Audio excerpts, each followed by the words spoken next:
अक्सर आपको लगता होगा कि आपका जो स्टॉप लॉस है वो बहुत थोड़े से पिप्स से हिट हो गया है और उसके बाद मार्केट रिवर्स होगी और लगता है ऐसे जैसे आपके जो ब्रोकर्स हैं वो आपको देख रहे हैं, आपको मतलब आपको सारी ट्रेड्स पे उनकी नज़र रखी हुई है। सो इसकी हकीकत को आज जानेंगे, इसको डिस्कस करेंगे कि क्या वाकई ब्रोकर्स आपके स्टॉप लॉस को हंट करता है, मतलब आपके स्टॉप लॉसेस या टेक प्रॉफिट को तो नहीं, स्टॉप लॉसेस को क्या पकड़ता है, वहाँ पर क्लोज करता है ट्रेड्स या नहीं। और आज इस वीडियो में बेसिकली हम ये भी डिस्कस करेंगे कि स्टॉप लॉस हंटिंग होती क्या है और कितने ट्रेडर्स बेसिकली इसको रियल समझते हैं और क्या ब्रोकर जो है वो इसके अलावा कुछ कर सकता है स्टॉप लॉस हंटिंग के अलावा या बाकी सारी चीज़ें। सो इन सारी चीज़ों को डिस्कस करेंगे आज की वीडियो में।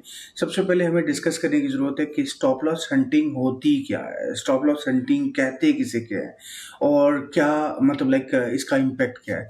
सो बेसिकली अक्सर जब आपकी जो एक टारगेट रखा होता है, आपने फॉर एग्जाम्पल एक स्टॉप लॉस लगाया है और वो उस जगह पे अभी पहुंचा भी नहीं होता और उसके नज़दीक ही मार्केट पहुंचती है और मार्केट में उस ट्रेड को आप वो स्टॉप लॉस हिट हो जाता है। फॉर एग्जांपल आपका पॉइंट पे था, एक फॉर एग्जांपल 15 पॉइंट्स के ऊपर स्टॉप आउट था, स्टॉप लॉस था, ठीक है, और स्टॉप लॉस 15 पॉइंट्स पे था, लेकिन आप मार्केट 13 पे पहुंची और सडनली 15 को हिट करके वापस आ गई।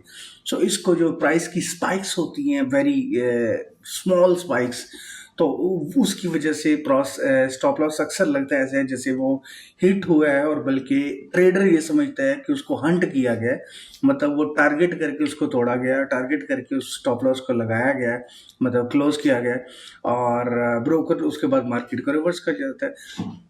इसके मल्टीपल रीजंस भी हैं, इसमें सिर्फ एक रीज़न ये नहीं है कि ब्रोकर ही मतलब लाइक हैंड कर सकता है, ये नहीं है, जिसके ऊपर तो मैं अभी आऊँगा आखिर तक सारी, जब अगर आप इस पूरी वीडियो को देखेंगे तो इसमें मैं सारी रीजंस को भी एक्सप्लेन करूँगा, पर्पस भी एक्सप्लेन करूँगा और इसके पीछे जो रियल लोग हैं या रियल सिस्टम है वो क्या इस्तेमाल होता है और क्या वाकई ब्रोकर कर पाता है कि नहीं कर पाता। तो ये सारी चीज़ों पे डिस्कस करेंगे, इस वीडियो के एंड तक सारी चीज़ों को एक्सप्लेन करेंगे। लेकिन एक बहुत बड़ा इम्पैक्ट मार्केट में जो रहता है वो ये कि मार्केट के अंदर हमेशा हम अक्सर जो चार्ट्स के ऊपर जो एक ट्रेडर की सबसे बड़ा प्रॉब्लम होता है, जो मेरे पास अक्सर क्वेश्चंस आए हैं फ्रॉम द ट्रेडर्स और बहुत ज़्यादा क्वेश्चन आते हैं, तो उसमें एक मेजर मैंने फ्लॉ देखा कि ट्रेडर सबसे पहले तो कुछ जगह पे गलत है, ट्रेडर खुद गलत होता है। गलत कैसे होगा कि वो जब चार्ट्स पे ट्रेड देख रहा है, चार्ट्स पे ट्रेड में देखने में और ट्रेड क्लोज होने में बड़ा फर्क होता है। इसके पीछे दो, अगर मैं मेजर बाकी सारी टेक्निकल चीज़ों को साइड पे छोड़ दूँ, सिर्फ दो चीज़ों को ही सिर्फ मैं एक्सप्लेन कर लूँ, तो एक ये है कि बिड एंड आस्क का डिफरेंस। सो आप अक्सर जो आप चार्ट के ऊपर देख रहे हो बिड बेस्ड प्राइसिंग देख रहे होते हो, ठीक हो गया, लेकिन आप ट्रेड भी लगा रहे हो तो आपके सामने मोस्टली बिड बेस्ड प्राइसिंग दिख रही होती है। तो एक कॉमनली एक कंसेप्शन ये है कि आपका जितनी भी आपकी चार्ट के ऊपर दिख रही है वो बिड बेस्ड प्राइसिंग दिखती है और वही हाईलाइट हो रही होती है। लेकिन जब आप एक करते हो, ट्रेड लगाते हो, तो उस टाइम अगर आस्क बेस्ड जो है ना उसने क्लोजिंग होनी थी, क्योंकि अगर आपने फर्स्ट ऑफ ऑल बिड पे ओपन किया था तो आस्क पे क्लोजिंग होगी और आस्क पे ओपन किया था तो बिड पे क्लोजिंग होगी। ये दोनों सिस्टम्स में वाइस वर्सा हो सकता है। मतलब अगर बात करें तो दोनों सिस्टम से मुराद ये है कि बाय एंड सेल की कंडीशन में। तो एक तो ये बड़ा कन्फ्यूजन रहता है, अक्सर ट्रेडर्स को ये कन्फ्यूजन रहता है कि वो उनको ये मालूम है कि उन्होंने बिड, वो एक साइड को देख रहे होते हैं, वो बिड की प्राइस को वैल्यूएट कर रहे होते हैं और उसी की प्राइस के हिसाब से कैलकुलेशन लगा रहे होते हैं अपनी और स्टॉप लॉस लगाते हैं। लेकिन वो नहीं देखते कि जो हंट हुआ, जो स्टॉप लॉस हिट हुआ वो आस्क की प्राइस पे हुआ है, ना कि बिड, क्योंकि there is a difference between them, कुछ स्प्रेड का डिफरेंस रहेगा ही रहेगा। तो एक तो ये बहुत बेसिक कन्फ्यूजन रहती है ट्रेडर्स में।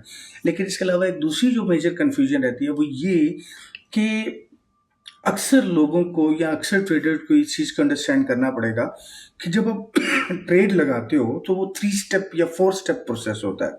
जब आपने ट्रेड ओपन की तो वो ट्रेड गई ब्रोकर के ट्रेडिंग प्लेटफॉर्म में, मतलब आपने अपने MT5 से ट्रेड लगाई फॉर एग्जांपल, तो वो ब्रोकर के जो MT5 है, जो एडमिन है उसके अंदर या जो सर्वर है उसके अंदर गई। अब सर्वर में जाने के बाद उस ट्रेड ने प्रोसेस होना है, प्रोसेस होने के बाद वो ट्रेड ब्रिज को जाती है। ब्रिज से मुराद जो एग्जीक्यूशन सेंटर है, जहां से ट्रेड को एग्जीक्यूट होगी बेसिकली और लिक्विडिटी प्रोवाइडर को सेंड होगी और लिक्विडिटी प्रोवाइडर पे सेंड होने के बाद वहां से कंफर्मेशन आएगी कंफर्मेशन के बाद वो ब्रोकर के सिस्टम में आएगी, पहले ब्रिज पे आएगी, ब्रिज से कंफर्मेशन ब्रोकर के एडमिन में आएगी या सर्वर में आएगी या कुछ भी नाम ले लें, या MT5 का जो मैनेजर है या एडमिनिस्ट्रेटर है उसमें आएगी, वहां से फिर आपको सेंड होगी। अब आप फर्ज करें आप इंडिया में बैठे हुए हैं, अब जैसे ही आप इंडिया में बैठे हुए हैं, लॉजिकली देखा जाए तो ब्रोकर का सर्वर कॉमनली यूके में होता है। Commonly that's a very best practice कि आप यूके में सर्वर रखे जाते हैं। LD4 हम इक्विनिक्स के सर्वर यूज करते हैं, जितने भी गुड लेयर जो ब्रोकर्स होते हैं उनके अच्छे सर्वर सारे वहां पर है। वजह यह है कि वहाँ लिक्विडिटी प्रोवाइडर्स की एक्सेस नियरेस्ट होती है। वजह यह है कि आपका ब्रिज वहां पर मौजूद है। और वजह तीसरी जो बड़ी वजह यह है कि latency between the liquidity provider जो मोस्ट इंपॉर्टेंट है वो वहां पर डिक्रीज हो जाती है, क्योंकि ऑलरेडी आप एक किस्म के देखिए, अगर मैं दुबई में हूँ इस वक्त और मेरे को दुबई में ही किसी जगह जाना है तो मेरे लिए बड़ा इजी होगा, मैं गाड़ी निकालूंगा, पार्किंग में जाऊंगा, गाड़ी निकालूंगा, चला जाऊंगा। बट अगर यही मुझे इंडिया से आना है यहाँ पर, तो मेरे लिए एक बहुत बड़ा डिस्टेंस तय करना पड़ेगा। सिमिलर वे में अगर आप जब कैलकुलेट करते हो ट्रेडर्स में, तो उनका सिस्टम अगर इंडिया में पड़ा हुआ है, वो इंडिया से अपने फोन पे लॉग इन है, तो इंडिया के इंटरनेट के हिसाब से लॉग इन है। अब इंडिया से यूके में there is a difference of, अगर मैं गलत नहीं हूं तो 4,000 माइल्स का या 4-5 हज़ार किलोमीटर का तो कम से कम डिस्टेंस बनेगा। अब ये 4-5 हज़ार किलोमीटर का डिस्टेंस इस डाटा ने ट्रैवल तो करना था। तो जब आपने ट्रेड लगाई, वो ट्रेड आते आते आते वो यूके पहुंचते पहुंचते उसको कुछ मिली सेकेंड्स का डिस्टेंस बन गया। मैंने एक वीडियो में, डेडिकेटेड वीडियो में, मैं इधर टैग भी करूंगा इसके अंदर, तो इसके डिस्क्रिप्शन में ऐड कर दूंगा, उसके अंदर पूरा इन डेप्थ इसको एक्सप्लेन भी किया। लेकिन एक बहुत बड़ा प्रॉब्लम ये रहता है कि वो जो ट्रेड लगी उसको कम से कम 20-25-30 मिली सेकेंड लगे लंदन के सर्वर तक पहुंचने में। लंदन के सर्वर ने आगे प्रोसेस किया और 2-3 मिली सेकेंड या 10 मिली सेकेंड के अंदर अंदर वो लिक्विडिटी तक पहुंच गए।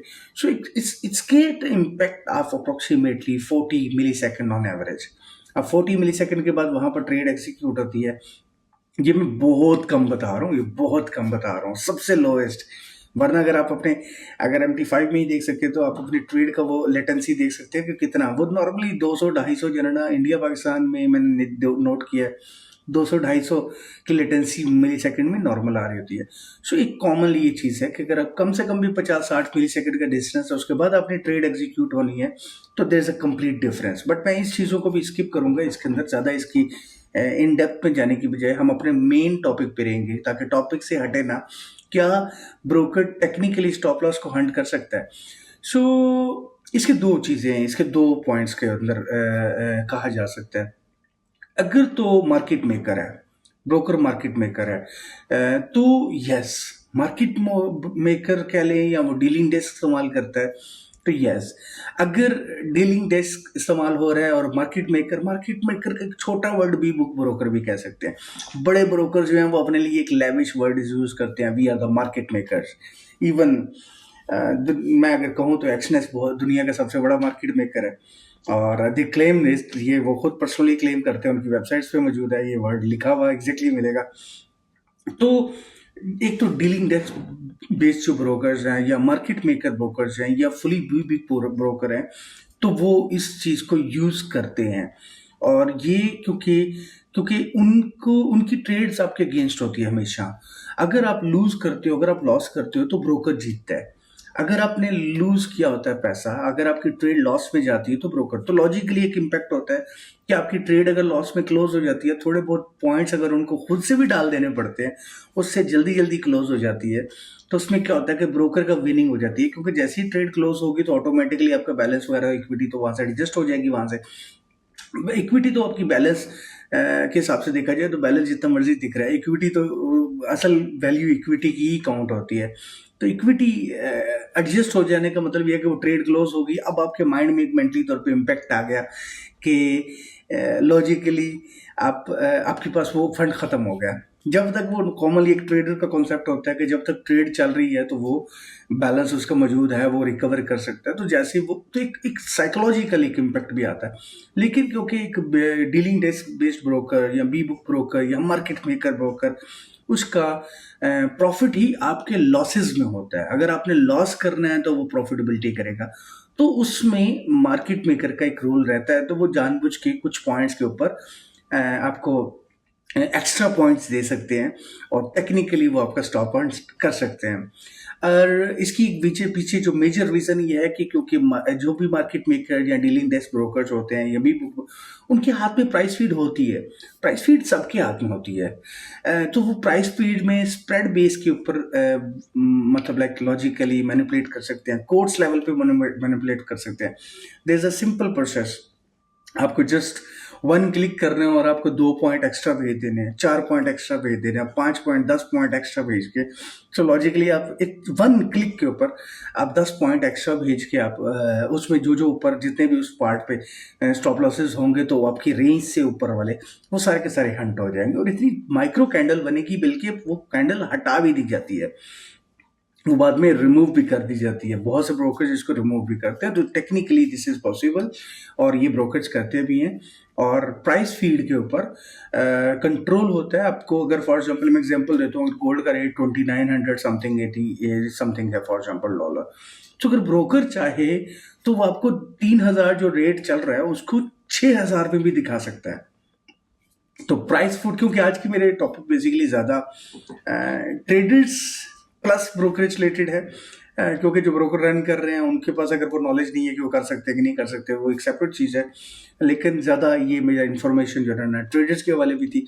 तो लॉजिकली ब्रोकर के हाथ में प्राइस कंट्रोल होता है। सो प्राइस अगर वो 3000 की प्राइस अगर डॉलर की पर आउंस की चल रही है गोल्ड की, तो उसको 6000 भी दिखाना चाहे तो दिखा सकते हैं। 2 4 5 पिप्स तो पता ही नहीं चलते। अच्छा, so stop loss hunting mostly अगर देखा जाए तो ये शेडी जो मार्केट मेकर्स होते हैं ना, या जो डी बुक ब्रोकर्स होते हैं, जो अनरेगुलेटरी ब्रोकर्स हैं मोस्टली, उनकी तरफ से काफ़ी कॉमनली ये किया जाता है। दूसरा अगर हम बात करें ईसीएन या एसटीपी ब्रोकर, जिसे हम नो डीलिंग डेस्क ब्रोकर भी कहते हैं, ठीक है, अगर हम उनकी बात करें जो ये डायरेक्टली जो जितने भी एसटीपी ब्रोकर्स होते हैं या ए बुक ब्रोकर होते हैं, कॉमन वर्ड्स में अगर बात करूं, या ईसीएन ब्रोकर्स होते हैं या नो डीलिंग डेस्क ब्रोकर्स होते हैं, तो वो नहीं करते। उनकी जितनी भी ट्रेड्स हैं वो बेसिकली लिक्विडिटी प्रोवाइडर्स को प्रोसेस कर दी जाती है। तो लिक्विडिटी प्रोवाइडर को प्रोसेस, वो जो मैंने पहले स्टेप आपको दिखाए हैं 4 स्टेप वाला, कि पहले आपकी ट्रेड MT5 या जो भी ट्रेडिंग प्लेटफॉर्म है उसके सर्वर में आएगी, वहाँ से मतलब आपके ब्रिज में जाएगी जो लिक्विडिटी को कनेक्ट करेगा। सो बेसिकली ये 4 स्टेप प्रोसेस को फॉलो करते हैं।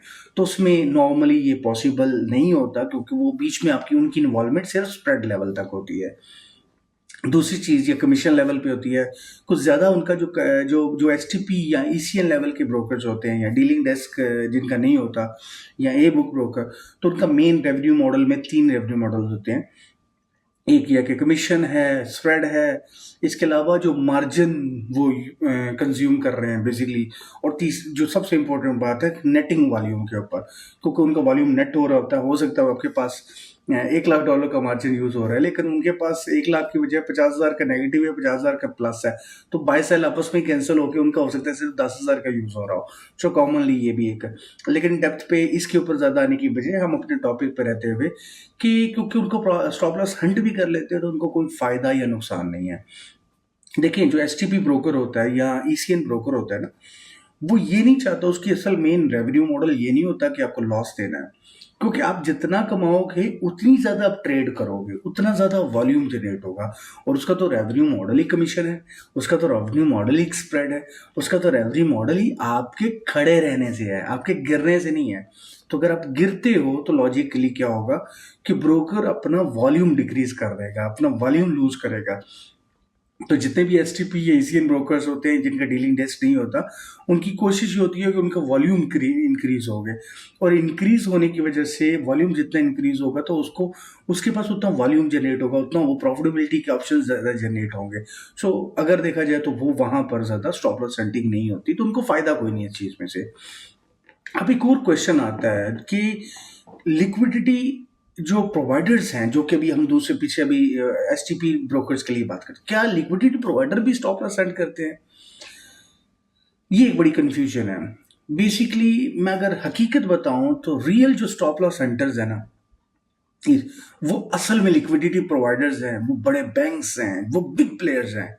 वो ये छोटे ब्रोकर्स नहीं है। ये मैक्सिमम क्या करेंगे, आपका रेट मिल रहा था 15 पॉइंट्स के ऊपर, तो उन्होंने आपको 17 भेज दिया, 2 पॉइंट्स उन्होंने एक्स्ट्रा भेज दिया। मैक्सिमम इतना कर सकते हैं ना, थोड़ा सा स्प्रेड बढ़ा लेंगे। हम एक यूज करते हैं टर्म मल्टीप्लायर की। तो जब न्यूज़ ट्रेडिंग होती है तो उसके ऊपर मैं दोबारा बात करूंगा एक और सेपरेट वीडियो में भी। तो न्यूज़ ट्रेडिंग के दौरान में मल्टीप्लायर एक्टिवेट कर दिए जाते हैं। अब मल्टीप्लायर से मुराद अगर आपका स्प्रेड 2 चल रहा था तो वहाँ 4 चलना शुरू हो जाएगा, 3 4 चलना शुरू हो जाएगा, स्लिपेज इंक्रीज कर दी जाती है। तो ये एक रेवेन्यू के मॉडल्स होते हैं जो कि फर्दर बनाऊंगा। मैं पिछली दफ़ा बनाने की कोशिश की तो हमारे चंद दोस्तों की वजह से मुझे मना किया गया। कहते हैं कि यार सारी चीज़ें ना बता दिया करो, कुछ रोक दिया करो। तो मैं फिर रुक गया। असल में अब बात करते हैं लिक्विडिटी प्रोवाइडर पे। तो लिक्विडिटी प्रोवाइडर्स या जो बड़े बैंक्स हैं, बड़े प्लेयर्स हैं, बड़े फाइनेंशियल इंस्टीट्यूशंस हैं, असल में वो रियल स्टॉप लॉस हंटर वो हैं। वो स्टॉप हंटर सबसे बड़े वो हैं। क्यों? क्योंकि वो मार्केट की नंबर्स को देख रहे होते हैं कि किस तरफ ज्यादा बायर्स हैं, लेकिन वो एक इंडिविजुअल ट्रेडर को हिट नहीं करते, वो मार्केट को हिट करते हैं, इंडिविजुअल ट्रेडर को हिट नहीं करते। अब स्टॉप ऑर्डर्स के ऊपर क्या होता है कि लिक्विडिटी, स्टॉप ऑर्डर से मुराद लिक्विडिटी है डायरेक्टली। तो बड़े प्लेयर्स या लिक्विडिटी जो है वो, उनको वो स्टॉप ऑर्डर्स का इंफॉर्मेशन चाहिए और वहां से वो हिट करते हैं। दूसरा ये है कि लिक्विडिटी जोन है। फॉर एग्जांपल लिक्विडिटी जोन जिसे हम कॉमनली ट्रेडर्स एक चीज को कॉमनली जानते हैं कि अबव और बिलो सपोर्ट और रेजिस्टेंस लेवल्स, या जो जो मतलब ये टारगेट होते हैं ना, सपोर्ट लेवल और रेजिस्टेंस लेवल, ठीक हो गया। वहां पर वो बेसिकली वो प्राइम टारगेट होता है। वहां पर बिग इंस्टीट्यूशंस वहां पर अपना पैसा, अगर फॉर एग्जांपल मार्केट बाय में है, ठीक हो गया, तो वो जानबूझ के वहां पर सेल फेंक एक दफा गिरा के जो है ना आपको फिर दोबारा बाय कर लेते हैं। तो वो एक चीज होती है, क्योंकि उनका नुकसान नहीं है लॉजिकली। इसके ऊपर बड़ी, मैं इंस्टीट्यूशनल ट्रेडिंग के ऊपर मैंने बात करनी है बड़ी जल्दी, लेकिन क्या करें मसरूफियत की वजह से। बट ये है कि हाँ, उसके वो बेसिकली लिक्विडिटी जोन पे बड़े प्लेयर जो है इसके ऊपर खेलते ज़रूर हैं, और लिक्विडिटी प्रोवाइडर्स या बैंक्स जो हैं या बड़े इंस्टीट्यूशन जो है इसके ऊपर वो, लेकिन ये एक इंडिविजुअल ट्रेडर को हिट नहीं करते, ये पूरी मार्केट को इम्पैक्ट आता है। और क्योंकि इसमें जब ये बड़े प्लेयर्स होते हैं तो बेसिकली अगर सही बताऊं तो आपका जो ब्रोकर होता है ना, जो आपका एक नॉर्मल कंपनी है, चाहे हम बात कर लेते हैं कोई भी एक ब्रोकर है, तो वो बेसिकली एक मिडल मैन है। ब्रोकर के नाम से ये वो ब्रोकर है, वो इधर से लेकर उधर दे रहा है, उधर से लेकर इधर दे रहा है, बीच में स्प्रेड कमा रहा है, कमीशन कमा रहा है। वो एक मिडल मैन का एक किरदार अदा करता है। मोस्ट केसेस में ब्रोकर मिडल मैन का किरदार अदा करता है, तो उसका एक इतना ज्यादा इम्पैक्ट नहीं होता। बड़े प्लेयर जो हैं वो मार्केट लेवल पे जो ये हंटिंग करते हैं वो ये करते हैं। अच्छा, अब अगर हम बात करते हैं कि एक हम किसी ब्रोकर को कैसे ढूंढ सकते हैं कि वो स्टॉप्स को हंट करता है कि नहीं करता। देखिए, इसके जो सबसे बड़े रेड फ्लैग्स हैं, अगर मैं इसको बात करूं कि या तो आपको ट्राई करने के लिए, अंडरस्टैंड करने के लिए, तो उसके अंदर आपका जो जो द मोस्ट इम्पोर्टेंट है कि आपको ये समझना पड़ेगा कि सबसे इम्पोर्टेंट रेड फ्लैग्स में जो आता है वो ये कि अनरेगुलेटेड या ऑफशोर ब्रोकर्स को आपको समझना पड़ेगा कि वो ज़्यादा आपके मतलब आपके जो स्टॉप्स हैं उनको हंट करते हैं। अनरेगुलेटेड ब्रोकर्स जितने भी हैं, या जिनका ऑफशोर ब्रोकर्स हैं, जिनके एक पूरा हवा में एग्जिस्टेंस ज़्यादा है। हवा में एग्जिस्टेंस से मुराद जो कि जिनके ऊपर कंट्रोल कम है रेगुलेटरी बॉडीज़ का, अथॉरिटीज़ का, तो वो थोड़ा सा उसके ऊपर उनका ईजी रहता है, तो वो कर पाते हैं। दूसरे है कि वो तमाम ब्रोकर जो कि स्प्रेड दे रहे हैं, फिक्स स्प्रेड दे रहे हैं वॉलेटाइल मार्केट्स के अंदर। आप किसी भी ब्रोकर को वॉलेटाइल मार्केट कंडीशन के अंदर देखो, अगर उसका स्प्रेड ज़्यादा चेंज नहीं हो रहा, बेसिकली एक लिमिटेड लेवल पे वैसे ही रहता है या फिक्स्ड रहता है, तो वहाँ पर बहुत ज़्यादा हंटिंग की जाती है। क्यों? क्योंकि वो फिक्स स्प्रेड मार्केट में, if there is no concept of the fix spread, remember that, market में कोई ऐसा कॉन्सेप्ट नहीं है। ठीक है, इसके ऊपर हम इन डेप्थ बात करेंगे, लेकिन ये कि हाँ, और ऐसे ब्रोकर्स रेड फ्लैग्स में एक और रीजन भी हो सकता है कि जिन आपने ट्रेड करते हो तो उसमें नोट करो कि जिसकी तकरीबन फ्रीक्वेंट स्लिपेज दे रहे हैं या रिकॉर्ड्स देते हैं, जो ब्रोकर जितने ज़्यादा स्लिपेज देते हैं, या मैं किसी ब्रोकर का नाम नहीं लेना चाहता, मतलब बार बार ले लेता हूँ अक्सर भी, लेकिन ये कि जैसे अभी ले लेता हूँ, चलो छोड़ो, क्या है, मुझे क्या डर है, कुछ अरसा काम किया तो क्या होगा उनके साथ। तो एक्सनेस के रिकॉर्ड्स बहुत ज़्यादा लगते हैं, एक्सनेस का स्लिपेज बहुत ज़्यादा लगता है। आप मे बी इत्फाक करें या ना करें, बट एक्सनेस के स्लिपेज बहुत ज़्यादा है। एक्सनेस जो आपको स्प्रेड दे रहा होता है, उसकी हर ट्रेड के अंदर स्प्रेड जो है ना, वो मैं कल परसों किसी अपने ब्रोकर के ट्रेनिंग दे रहा था, तो वहाँ पर एक्सप्लेन कर रहा था उसके ऊपर। सो लॉजिकली क्या है कि आपको अगर $12 का स्प्रेड नज़र आ रहा है, तो आपकी ट्रेड हमेशा 12 में नहीं ओपन होगी, वो ओपनिंग 40 पे होती है। आपको लगता ही है कि वो मार्केट उधर चलेगी आपके अगेंस्ट। सर ऐसा कैसे पॉसिबल हो सकता है कि आपकी हर ट्रेड ही 40 पे जाए? So there is a few reasons. उसके ब्रिज लेवल पे सेटिंग होती है, तो हमने वो एक हमारा ब्रोकर क्लाइंट है, तो उसके लिए सेटिंग कर रहे थे, तो तब उस हवाले से मैं वो भी बात वो थोड़ा सा वो कर रहा हूँ।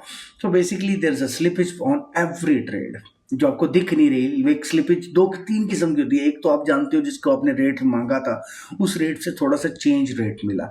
दूसरे स्लिपेज के बहुत ज़्यादा और भी कॉन्सेप्ट्स होते हैं। वो कहते हैं कि घोड़ा अगर घास से दोस्ती कर लेगा तो खाएगा क्या? तो सारी चीज़ें तो नहीं बताई जा सकती, लेकिन ये कि उसमें आपकी हर ट्रेड में स्प्रेड के स्टाइल में भी स्लिपेज होती है। अलॉन्ग विद दैट रिकोट, जो ब्रोकर जितने ज़्यादा रिकोट करता है, वो बेसिकली चाहता है कि आपको ये प्राइस ना मिले, आपको अगली प्राइस मिले। तो ये फिर बाकी है कि जिन ब्रोकर्स की जो ऑर्डर एग्जीक्यूशन में कोई ट्रांसपेरेंसी नहीं होती, कोई भी प्रॉपर्ली डिटेल नहीं है, ओपन डाटा नहीं है, तो ऐसे सारे इनको टेस्ट करने के लिए ना, मैं सिंपल वे से अगर टेस्ट करूं, तो टेस्ट करने के लिए एक छोटा सा अकाउंट 500 का बनाया जा सकता है। 500,000 का छोटा अकाउंट, 200 का भी। अब छोटे से आपकी डिपेंड करता है आपकी कैपेसिटी के हिसाब से कि आपके नज़र में छोटा अकाउंट कितना है। ठीक है, किसी के लिए बहुत बड़ा अकाउंट होगा, तो वो मैं छोटा अकाउंट ही कह रहा हूँ, अब वो आपकी कैपेसिटी। तो एक छोटा अकाउंट बना के आप उसको उस ब्रोकर को आप सस्पेक्ट कर सकते हो, उस पर ट्रेडिंग करके उसमें अगर चेक करना है, तो मैं बेहतर आपको जो है ना जो वे बताऊं कि आप ना स्टॉप लेवल जो है ना आप इंटर करें। स्टॉप लेवल इंटर करके उसके ऊपर ऑब्जर्व करें, बिहेवियर करें कि कितना डिफरेंस आया है, किस तरह का आया है। ठीक हो गया। तो कॉमनली लॉस भी नहीं है कि स्टॉप लॉस ही एंड करना है, तो स्टॉप लेवल से आप वो कितनी देर पे ओपन करता है, बाय में कितनी देर पे, अगर बाय लिमिट है, स्टॉप लिमिट है फॉर एग्जांपल, तो वो किस लेवल पे हिट करता है, तो वो उसमें आपको थोड़ा सा प्राइसिंग बड़ी डीपली आप रिसर्च करते हुए उसको कर सकते हैं।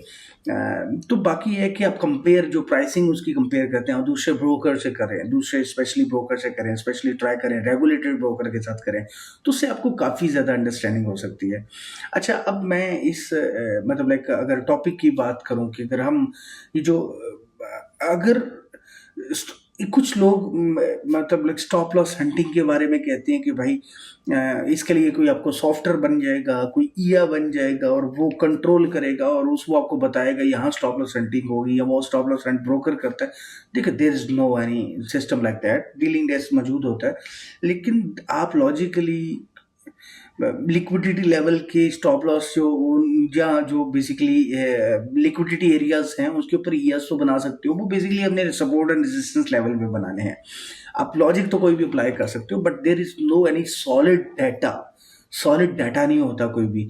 सो बेसिकली आप कोई भी ऐसा कोई सिस्टम नहीं बना सकते कि जहाँ पर आपको वो हंटिंग होनी है और आप उसके अगेंस्ट चले जाओ, तो ऐसा पॉसिबल नहीं है। और ब्रोकर के पास भी अगर रिक्वायरमेंट के हिसाब से देखा जाए तो प्राइस फीड का कंट्रोल होता है, तो दे कैन मैनेज अकॉर्डिंगली।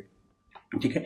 अब अपने आप को आप प्रोटेक्ट कैसे कर सकते हो सारे मामले में? प्रोटेक्ट करने के लिए अगर मैं कहूँगा, तो मैं सबसे पहले इंपॉर्टेंट बात ये करूँगा कि आप रेगुलेटेड ब्रोकर्स को चूज करें। देखिए, मेरा मैं कोशिश कर रहा हूँ कि मैं किसी ब्रोकर की मार्केटिंग ना करूँ, और मैं बोल जाता हूँ अगेंस्ट किसी की बोलना हो तो इतना नहीं होता, लेकिन ये कि मार्केटिंग किसी की ना करूँ। मैं ट्राई करता हूँ, क्योंकि उसमें कल को कोई प्रॉब्लम होगा, अपने मेरे को बोलने जैसे मेरे को कमीशन मिल रहा था।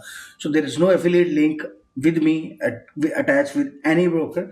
so मैं किसी ब्रोकर का एफिलिएट डायरेक्टली यहाँ कोई प्रमोट नहीं करूँगा। बट ये कि रेगुलेटेड ब्रोकर्स को चूज करें। रेगुलेटेड ब्रोकर्स के लिए आपके पास आप उसकी लाइसेंसिंग को देख सकते हैं, ट्राई करें कि उसके ऊपर जितने बड़े लाइसेंस में जाएंगे तो वो एक सेपरेटली है। लाइसेंसिंग के ऊपर मैंने वैसे सेपरेट वीडियो भी बनाई हुई है, उसके ऊपर मैंने बताया हुआ कि लाइसेंस में आपको अगर उसके साथ स्कैम हो जाता है या ब्रोकर गड़बड़ करते हैं और उसकी लाइसेंस्ड है, तो उसको कैसे पकड़ सकते हैं, उसको कैसे रोक सकते हैं। दूसरा ये कि जो स्टॉप लेवल्स होते हैं, अगर मैं इसको आपको प्रोटेक्ट करना है, तो स्टॉप लेवल को अपना हमेशा थोड़ा-सा बेहतर रखें, ज़रा-सा स्पेस डालें, ज़रा-सा और स्टॉप लेवल्स को या स्टॉप लॉसेस को या मुख्तलिफ जो भी चीज़ देखा जाए तो, जो अपनी लिमिट्स लगानी है तो उनके ऊपर थोड़ा-सा डिस्टेंस रखें, इतना रखें कि ब्रोकर को सोचने का मौका ना मिले उसके ऊपर, थोड़ा-सा उसके ऊपर आपको गैप होना चाहिए। जहाँ आपने 10 का रखा है वहाँ 12 का रख लें, लेकिन थोड़ा एक्स्ट्रा रख लें, ठीक हो गया? ये ना हो कि आप हमेशा उसी पॉइंट पे रखें जहाँ से मार्केट ने घूमना होता है, ठीक है? उसके लिए तीसरी जो इम्पोर्टेंट चीज़ है कि अपनी पोज़ीशन साइज़िंग जो है उसको डिक्रीज़ करें। अपनी पोज़ीशन साइज़िंग जो आपके वॉल्यूम है, आपकी लॉट साइज़ है उसको कम कम करें। लाज़मी नहीं होता और अगर आपने मज़ीद इसको कंट्रोल करना है तो अगर आपने 1 लॉट लगानी तो 1 लॉट लगाने की बजाय आप 0.20 की जगह ना 5 लॉट्स लगा सकते हैं। तो डिवाइड कर लें अपनी लॉट्स को ताकि आपके ऊपर इम्पैक्ट कम आए। तीसरा ये है कि ऐसे लेवल्स के ऊपर स्टॉप्स ना लगाएं, ऐसे लेवल्स के ऊपर लिमिट्स ना लगाएं, ऐसे लेवल के ऊपर स्टॉप लॉस ना लगाएं बेसिकली, जहां पर लिक्विडिटी जोन्स हैं, जहां लिक्विडिटी प्लेयर जो है ना मार्केट को रिवर्स करता है, एक दफ़ा प्ले करता है। सो और एक और बड़ी इंपॉर्टेंट, अगर मैं टू बी वेरी ऑनेस्ट, मैं पर्सनली ज़ाती तौर पे स्टॉप लॉसेस के अगेंस्ट हूँ। मैं स्टॉप लॉसेस के हक में नहीं हूँ।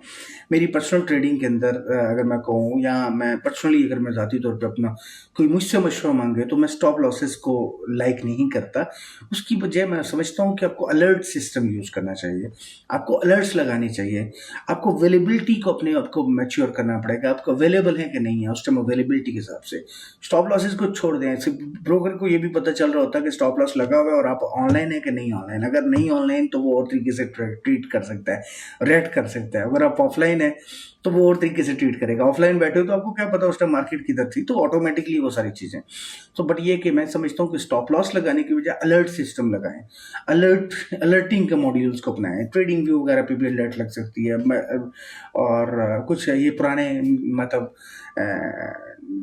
टोयोटा कोरोला जो ब्रोकर्स हैं MT4 MT5 है ना, उनके ऊपर थोड़ा सा है, लेकिन ये कि ओवरऑल आजकल न्यू में आ रहा है अलर्ट सिस्टम। तो इंस्टेड ऑफ अलर्ट सिस्टम को यूज करें ताकि वो अलर्ट कर दो, उसकी बेस के ऊपर आप खुद का डिसीजन लें, आप खुद लें। मोस्टली मैं इसके हक में हूँ। रेदर देन इसके अलावा एक और ऑप्शन यूज कर सकते हो जो कि मैं बड़ा कॉमनली यूज करता हूँ अपनी पर्सनल ज़ाती ट्रेडिंग के अंदर। मैं हेज कर देता हूँ वहाँ पर।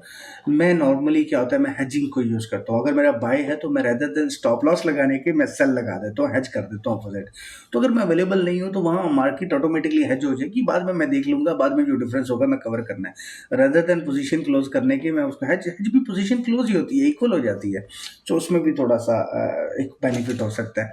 अच्छा, इसके अलावा ट्राई करें कि ECN ब्रोकर्स के साथ या STP ब्रोकर्स के साथ काम करें। लेकिन हकीकत बताऊं तो जो ब्रोकर कह भी रहे हैं वो भी हकीकत नहीं है। सारे ECN भी नहीं है, सारे STP भी नहीं है। सच बताऊं तो अ, कोई भी ब्रोकर सिर्फ ECN या STP से सर्वाइव ही नहीं कर सकता, और कोई भी ब्रोकर सिर्फ बी बुक से भी सर्वाइव नहीं कर सकता, डीलिंग डेस्क से भी कोई सर्वाइव नहीं कर सकता, मार्केट मेकिंग से भी नहीं। तो एक मिक्सर ऑफ दिस थिंग है। ठीक, आपको कोई भी ब्रोकर कुछ भी जेन्युइनली एक चीज कभी भी नहीं होता, बहुत रेयर केसेस के अंदर होता है। तो सारे ब्रोकर्स ऐसे नहीं है, ऐसे ही हैं तकरीबन कि उनको दोनों मॉडल्स को रखना पड़ता है। जो बोला है हम प्योर ECN है या प्योर STP है तो वो झूठ बोल रहा है। दिस इज द बिगेस्ट लाई, मैं हकीकत बताऊं। क्यों, कोई भी नहीं है। अच्छा, अब अगर मैं बात करूं कि आपसे अगर मैं आप अगर इसमें आपको किस किस्म का, क्योंकि हमने काफ़ी चीज़ों को इसको डिस्कस किया है तो हमें इस पे, मैं ये चाहता हूँ कि आप भी अपना रिस्पांस इनपुट करें इस वीडियो के कमेंट्स में, या नीचे जो है ना जो भी कमेंट्स आ रहे हैं उसमें ज़रूर मुझे बताएं कि आपको किस तरह के प्रॉब्लम्स आते हैं, ताकि मैं उसके ऊपर फर्दर बात भी कर सकूँ, डिस्कस कर सकूँ उसके ऊपर। और कभी आपको इस तरह की स्टॉक हंटिंग फील हुई है? अगर आपको फील हुई है तो उसको ज़रूर कमेंट में मुझे एक्सप्लेन करना। तो जरूर हो सकता है कोई ऐसी चीज़ हो जिसको मुझे एक्सप्लेन करने का मौका भी मिल जाए। बाकी अगर हकीकत बताएं तो जी, ब्रोकर्स जो है वो स्टॉप लॉस या स्टॉप हंटिंग करते हैं, ब्रोकर्स करते हैं। जो बी बुक लेवल के ऊपर करते हैं तो वो मैक्सिमम उनकी कैपेसिटी होती है, वो स्प्रेड इंक्रीज करके करते हैं या मार्कअप इंक्रीज करके करते हैं, या प्राइस को मैनिपुलेट करके करते हैं। और प्राइस मैनिपुलेट जो की जाती है वो बाद में चार्ट से रिमूव भी की जा सकती है, प्रॉब्लम नहीं होता। It's just one click multiplier on कर दिया जाता है, या वन क्लिक अक्सर आपने देखा होगा रात को स्प्रेड बढ़ जाते हैं, वो असल में मार्केट में बढ़े या नहीं बढ़े, ब्रोकर ज़रूर बढ़ा देता है, तो वो भी बेसिकली होता है। तो ये सारी चीज़ें वो ऑटोमेटिक प्रोसेसेस हैं, ठीक हो गया। अब मैं सिस्टम ओपनली खोल के तो नहीं बता सकता, किसी ब्रोकर का दिखा नहीं सकता, इसके पीछे रीजंस हैं, प्राइवेसी है, और बट या इट इज़ रियलिटी। बट अगर हकीकत में देखा जाए तो जो लिक्विडिटी लेवल पे जो स्टॉप मतलब हिट होते हैं, या लिक्विडिटी जोन्स हैं, जो वहाँ पर तो बड़े प्लेयर्स खेलते हैं, बड़े इंस्टीट्यूशंस खेलते हैं, और बड़े बैंक्स खेलते हैं, और वो तो फिर पूरी मार्केट को लाते हैं। छोटे ब्रोकर्स को क्योंकि आपको लॉस दे के प्रॉफिटेबिलिटी में आना होता है, सो आपके लॉसेस के साथ उनका ताल्लुक होता है। और मैं आज भी कहता हूँ कि जो ब्रोकर आपको ट्रेड डायरेक्टली देता है, जो ब्रोकर डायरेक्टली आपको बताता है कि ट्रेड करो, कभी ब्रोकर की सुन के ट्रेड ना करो, ब्रोकर की ट्रेड्स के ऊपर ना जाना। सो ये एक हकीकत है, इसके ऊपर कभी फिर बात करेंगे। तो बट ये कि आई थिंक सो मैं I have done my part on this video, basically मैंने अपने एक्सप्लेन कर दी है। तो ब्रोकर्स करते हैं, हकीकत में है, बट लिमिटेड लेवल के उसके ऊपर फाइंड किया जा सकता है, उसको चेक किया जा सकता है, ऐसा प्रॉब्लम नहीं है, और उसको वैल्यूएट किया जा सकता है। बाकी रही बात, ये एक हकीकत है, बट ये कि जी B book broker, market maker brokers, छोटे brokers, unregulated offshore brokers mostly ये करते हैं, और इसकी प्रॉपर्ली टेक्निकली ये पॉसिबल होता है, और बड़े लेवल पे फिर लिक्विडिटी जोन्स के अंदर ज़रूर ये होता है, और वो फिर बड़ी मार्केट उस पर बेसिकली आप अकेले आपको इम्पैक्ट नहीं आता, पूरी मार्केट पे इम्पैक्ट आता है, तो आप अकेले नहीं होते। सो दिस इज़ हकीकत, इसको रियलिटी समझ सकते हैं।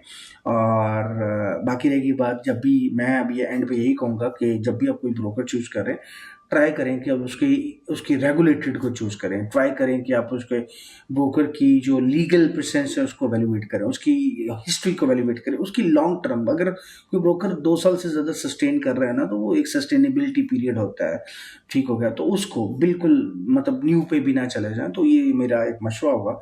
बाकी आई थिंक सो नेक्स्ट आप अगर आपके क्वेश्चंस आते रहेंगे, देखें अभी किसी दोस्त का क्वेश्चन आया तो उसको आंसर कर दिया है। इसी तरीके से ये है कि आप कोई क्वेश्चन करें तो आप ज़रूर कमेंट्स में करें, आप I will be always there and will try my best कि मैं आपको उसको आंसर कर सकूं। और उम्मीद है नेक्स्ट वीडियो में बात होगी, वहाँ पर भी कोशिश करेंगे ट्रेडर्स रिलेटेड भी टॉपिक करें, सारे ही फॉरेक्स बिजनेस और फॉरेक्स ब्रोकरेज बिजनेस और टॉप बिजनेस के ऊपर ना चला जाए। स्टिल अल्लाह हाफिज़, अगली वीडियो में बात करते हैं। Thank you.